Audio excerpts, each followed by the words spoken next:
Como disse no início da nossa Eucaristia, nós celebramos nesta semana de 18 a 25 de janeiro a semana de oração pela unidade dos cristãos. Vamos começar por esclarecer. Uma coisa é diálogo interreligioso, outra coisa é diálogo ecuménico. Quando falamos de diálogo interreligioso, falamos nas relações da Igreja com outras religiões. Os muçulmanos, as espiritualidades budistas. Portanto, é a nossa relação com outros que não são cristãos, com os judeus, que não acreditam em Jesus como Messias. É este diálogo, é estas conversações, é estas relações, nós chamamos de diálogo interreligioso. Outra coisa, outro tipo de diálogo é o diálogo ecuménico, que são as relações da Igreja com as outras confissões cristãs, com as outras igrejas cristãs que ao longo da história se foram separando e que com estas separações e com estas divisões deu a que nós ficássemos identificados como Igreja Católica, mas depois temos a Igreja Protestante, a Igreja Ortodoxa. São todas cristãs porque acreditam em Jesus como Messias. Portanto, esta semana de oração é para pedirmos a Deus que todos os que acreditam em Jesus, em Cristo, façam um esforço por viverem unidos. Esta semana já vai quase para 100 anos, não nesta modalidade, mas foi muito desenvolvida a partir do Concílio Vaticano II, em que os membros de várias igrejas preparam para cada ano esta semana de oração. Inclusivamente, em muitos sítios, há encontros ecuménicos, ou seja, as várias confissões cristãs juntam-se para rezar. Porque rezar é possível. Rezarmos em comum, dirigir-nos a Jesus pela oração é possível. Aliás, é das coisas mais bonitas quando nós, já há uns anos tivemos aqui uma celebração ecuménica de jovens, nós conseguirmos rezar todos o Pai Nosso, uma oração que nos une. Conseguirmos rezar todos o credo, porque é a mesma fé, uma só fé, um só batismo, um só Jesus Cristo. Então, cada ano tem um tema de reflexão para essa semana de oração. Normalmente, nos últimos anos, ou desde sempre, ia-se buscar uma frase da Bíblia que falasse de união. Uma palavra de Jesus, uma palavra de São Paulo, formamos um só corpo, coisas que nos lembrassem, de facto, a necessidade da união. Mas este ano, o tema que este grupo ecuménico escolheu para a semana de oração pela unidade dos cristãos foi: amarás o Senhor e amarás o próximo como a ti mesmo. Esta é uma citação tirada do Evangelho de São Lucas. A gente pode pensar, mas isto não tem nada a ver com união. Mas tem tudo a ver com união. Porque neste ano, todos os cristãos, ao longo desta semana, vão com esta mensagem para as suas vidas. O amor cristão é fator de união entre nós. O amor que nós damos ao outro em nome de Cristo é um fator de união e não de separação. Este lema, amarás a Deus e amarás o próximo, lembra-nos aquilo que é essencial na vida do cristão. Não se pode dizer, ou não se pode separar o cristão numa coisa é o amor a Deus, noutra coisa é o amor ao próximo. Não. Aliás, a maior manifestação do amor a Deus é quando nós tratamos bem o próximo. Esta é que é a plena manifestação do amor que nós temos a Deus. As orações contam. As vindas à missa são muito importantes. Sabermos muito de teologia, mais ainda. E mostramos aí um grande amor a Deus. Mas o verdadeiro amor a Deus é na prática do amor no irmão. Isto não é modernices do Frei. Isto são antiguidades do apóstolo São João, que numa das suas cartas diz que quem ama a Deus e não ama o seu irmão é um mentiroso. A palavra não é minha, é dele. É um mentiroso. Porque como é que ele pode dizer que ama a Deus que não vê, se depois não ama o próximo a quem vê? Portanto, esta semana de oração é uma semana e este tema muito importante para percebermos que, apesar de estarmos ainda divididos, porque cada um seguiu o seu percurso, é possível vivermos unidos, sobretudo na prática do amor, sobretudo na prática do bem. Quando se fala em diálogo ecuménico, não se trata de atirar culpas. Quem teve a culpa, quem não teve a culpa, aqui foram eles, aqui fomos nós. Não se trata disso. Nós até temos muito estas experiências, às vezes de família e de trabalho, quando nós nos zangamos e queremos fazer as pazes. Se voltamos lá atrás, começa tudo outra vez. Começa tudo outra vez. Não porque a culpa foi tua, não porque tu é que... Não porque já não é a primeira vez. Se vamos atrás, estragamos tudo. E não é esse o sentido agora da unidade dos cristãos. Eu gosto muito de citar aquela frase da canção do Rui Veloso. É mais o que nos une que aquilo que nos separa. Há gente que só fala naquilo que os separa. E no diálogo ecuménico entre cristãos é aquilo que nos une. E o que é que nos une? Jesus. Une-nos a todos. A sua pessoa, a sua vida, a sua mensagem. Então, que nestes dias, e não é preciso só rezar nesta semana, mas tenhamos então esta atenção de rezarmos verdadeiramente para que nós cristãos, nós que usamos a bandeira de Cristo, que vivamos verdadeiramente unidos. E também unidos na prática do bem. Porque também é uma ilusão pensar que só os católicos é que fazem o bem. Só os católicos é que têm o mérito. E amar o mundo. Se assim fosse. Qualquer pessoa de boa vontade é chamada para o bem. Nós, católicos, se gostamos de usar o título, nós, cristãos, temos uma responsabilidade acrescida na prática do bem porque queremos cumprir o mandamento do amor. Celebramos também o dia da palavra, o domingo da Palavra de Deus. E este domingo foi instituído pelo Papa Francisco há uns anos atrás. Tem esta intenção de que todos nós reconheçamos que a Bíblia, que é a maneira como Deus nos fala, que a Palavra de Deus é mesmo importante na nossa vida.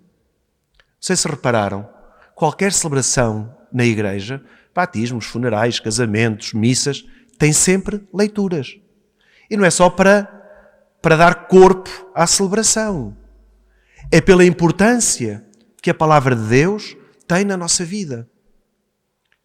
E fracos cristãos seremos se só usamos a Bíblia quando vimos à missa para as ouvir, e se as fixássemos um bocadinho já não era mau, mas de nós no dia a dia termos este encontro com a Palavra de Deus, porque ela ilumina, ela esclarece, ela conforta. Agora, nestes tempos em que estive realmente doente, porque antes era só febres e coisinhas, realmente doente, acreditam que os salmos que às vezes passavam assim quando a gente os rezava, que não me diziam nada, passaram-me a dizer muito e que me consolaram?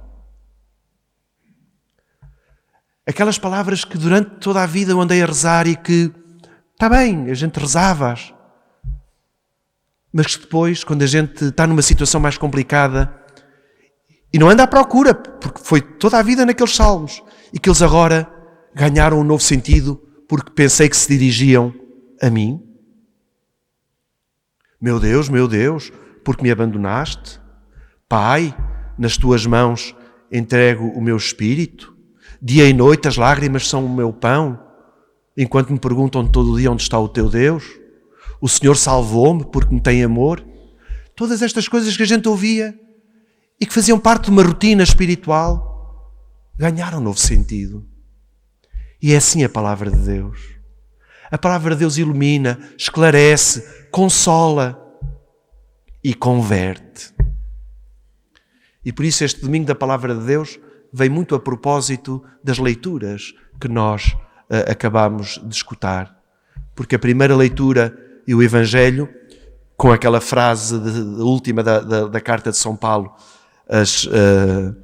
o cenário deste mundo é passageiro, né? e o cenário, deste mundo é passageiro, não é só porque vamos ter eleições em março e porque está tudo mal, não é por causa disso que o cenário deste mundo é passageiro, que já há 2000 anos que é passageiro e daqui a 2000 anos continuará a ser passageiro. Esta citação de São Paulo em que diz o cenário deste mundo é passageiro é que nós não somos eternos aqui. Embora a gente gostasse de criar raízes como as árvores aqui, não. Estamos aqui de passagem. Somos passageiros. Entramos numa estação e havemos de sair numa estação. Então São Paulo diz, o cenário deste mundo é passageiro. Vive de acordo com o seres passageiro. E é aqui que aparece então o forte apelo de Jesus à conversão. Na primeira leitura, pode ser que até, mas aqui não tem nada de... Então, uma cidade que se porta mal. Deus manda ao profeta dizer que vai acabar com aquilo tudo, porque eles andam-se a portar mal. O profeta vai fazer a parte dele, que é chamar aquela gente à razão. Se vocês não mudarem de vida, isto vai tudo abaixo. Aquela gente muda e Deus não desiste de acabar com aquilo tudo. O que é que isto tem de palavra de Deus? Tem tudo. Troquemos Nínive pela nossa vida. Nínive era uma grande cidade aos olhos de Deus. Nós somos muito grandes aos olhos de Deus. Talvez o nosso colega de trabalho não nos reconheça na grandeza. Talvez os filhos sejam um bocadinho ingratos e não reconheçam a grandeza dos pais, que muitas vezes se traduz no esforço de lhes poderem proporcionar uma vida tranquila. Talvez aquela pessoa com quem nós partilhamos a vida não reconheça o quanto investimos na relação. Mas para Deus somos muito grandes. Nínive era uma grande cidade aos olhos de Deus. Nós somos muito grandes aos olhos de Deus. Então, se nós pegarmos nesta cidade e dissermos Nínive sou eu, não é preciso o hashtag, eu sou Nínive, então, se calhar esta leitura começa a fazer sentido. Porque, de facto, ao longo da minha vida houve gente que se meteu nela. Não que eu procurasse especialmente, mas houve gente que entrou na minha vida e que me falou de Deus e que me aconselhou coisas de Deus, coisas positivas, que me mudaram, que me converteram. Uma bela tradução da palavra conversão, convertei-vos, no Evangelho é mudai de mentalidade. Muda de mentalidade. Não sejas quadrado. Muda de mentalidade. Então nós reparamos que afinal, na minha vida, houve gente que entrou e que a conseguiu ir mudando para Deus, em função de Deus, que nos chamou à conversão. E eu fui mudando. Não talvez como queria, mas fui mudando. Interiormente e exteriormente. Este povo, exteriormente, o que é que fez? Assumiu as posições, as atitudes da penitência. Fizeram jejum e vestiram-se de sarapilheira, do mais novo ao mais velho. Isto foi exterior. Mas ao que é que Deus olhou? Não foi, estão a jejuar. Andam vestidinhos de sarapilheira. Sim, Senhor. Não. Quando o Senhor viu as suas obras e como se convertiam no seu mau caminho. E é assim que Deus gosta de nós. Sempre com boas obras e sempre a converter-nos do mau caminho. Nínive é cada um de nós. E Deus atravessa a nossa vida enviando pessoas que nos vão ajudando a mudarmos de mentalidade e a sermos cada vez melhor interiormente e exteriormente. A primeira leitura aparece hoje por causa do Evangelho. Porque a primeira pregação de Jesus, da vida pública, a primeira vez que Jesus fala em público, é com estas duas frases simples, mas que serão o resumo de toda a pregação de Jesus. Se a gente dissesse assim, se a gente a espremer tudo aquilo que Jesus disse, resumia-se em quê? Converte-te e acredita no Evangelho. Tudo. Mas Jesus fez muitos milagres. Para quê? Para que as pessoas se convertessem. e mudassem de vida e acreditassem no Evangelho. Buscar aquele exemplo que todos nós conhecemos da mulher pecadora, apanhada em adultério. Fica ali sozinha com Jesus. E Jesus diz-lhe: mulher, ninguém te condenou? Não, ninguém me condenou. Também eu não te condeno. Vai e não tornes a pecar. Converte-te, muda de mentalidade. Todos os milagres que Jesus fez, físicos e espirituais, foram para dar razão à sua pregação. Arrependam-se, mudem de mentalidade, convertei-vos e acreditem na boa nova. E então esta palavra é dirigida para cada um de nós. A conversão não é só uma coisa de quando estivemos muito mal e de repente mudamos.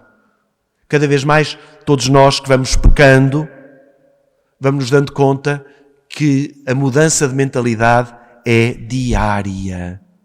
É de todos os dias. Se eu me levantar em cada dia com este propósito de hoje vou ser melhor do que ontem e de que hoje vou tentar corrigir os erros que fiz ontem, então eu estou a mudar de mentalidade. Eu estou a converter-me. Eu estou a aceitar e a acreditar o Evangelho. Desta pregação surgem os primeiros apóstolos. Na semana passada nós ouvimos uma versão, a versão de São João. Hoje ouvimos a versão mais antiga, que é a versão de São Marcos. Jesus chama 4 pescadores. Não foi 4 teólogos. 4 pescadores. 4 pescadores. Estava a caminhar, viu 2, chamou, viu 2, chamou. E é importante ver aqui, e termino já, é importante ver aqui os movimentos. Jesus vê e chama. Os discípulos deixam e seguem. Deixam e seguem. Jesus vê e chama, o discípulo deixa e segue. Isto é para todos. Porque quando nós nos encontramos com Jesus, quando Jesus nos vê, quando Jesus nos chama, nós temos que deixar alguma coisa para trás. Os nossos vícios, as nossas maneiras de pensar às vezes não muito evangélicas, alguns comportamentos, eles têm de mudar. Deixar, para depois podermos seguir. Mas estes relatos são tipicamente vocacionais.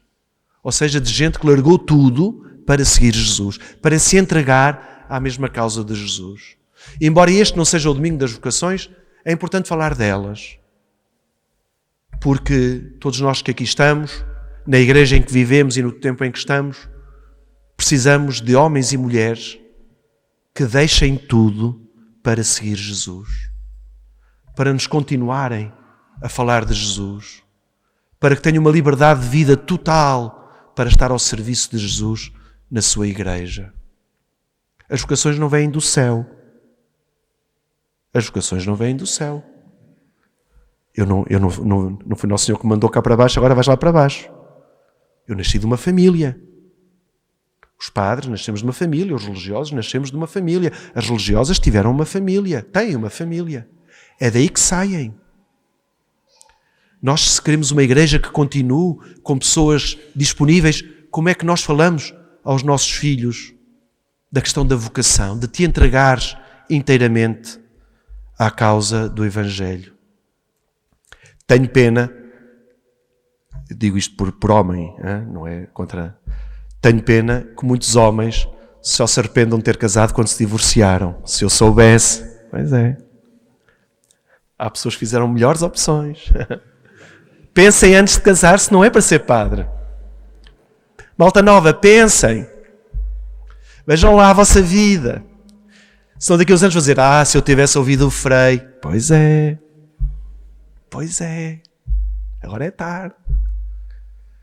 Pensarmos na nossa entrega a Deus. Falarmos isto em casa.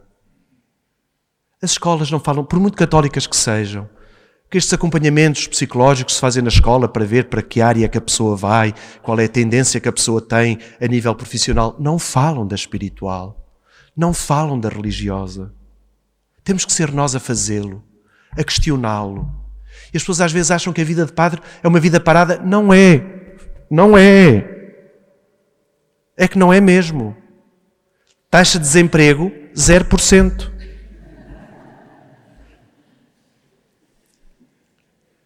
Emprego de sucesso, 100%. Quantas pessoas estudaram em cursos que acharam que aquilo é que era o fantástico e acabaram totalmente ao lado? Este dá-nos a garantia de uma realização não só pessoal, mas sobretudo uma realização à luz de Deus. Sermos felizes com Deus, nos entregarmos à sua causa. É por isso que nós não casamos, é por isso que fazemos votos de pobreza, castidade, obediência e alegres e felizes. É por isso que nós deixarmos tudo, porque isto é muito importante, deixarmos tudo. E às vezes este é o grande problema de seguirmos Jesus, é pensarmos demais no que ficou para trás. Porque às vezes a família aprende muito e isso é obstáculo. Tem que se largar, tem que se começar de novo, tem que se seguir Jesus.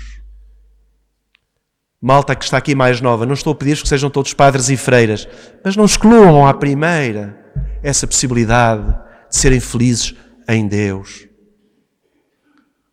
Os que estão a pensar, o Frei devia ter falado isto há uns anos atrás, paciência. Carreguem a vossa cruz, que eu carrego a minha. Meus queridos irmãos e irmãs, vamos então nesta Eucaristia pedir a Deus pela nossa conversão. Uma verdadeira conversão ao ecumenismo. Começarmos a pensar a nossa fé todos juntos, todos os que acreditam em Jesus. É preciso uma conversão ao ecumenismo. É preciso uma conversão à palavra de Deus. Uma palavra que nos transforma, que nos liberta, como dizia há pouco. E uma conversão a Jesus para podermos deixar aquilo que nos impede verdadeiramente de o seguir, para sermos livres e anunciadores do seu Evangelho.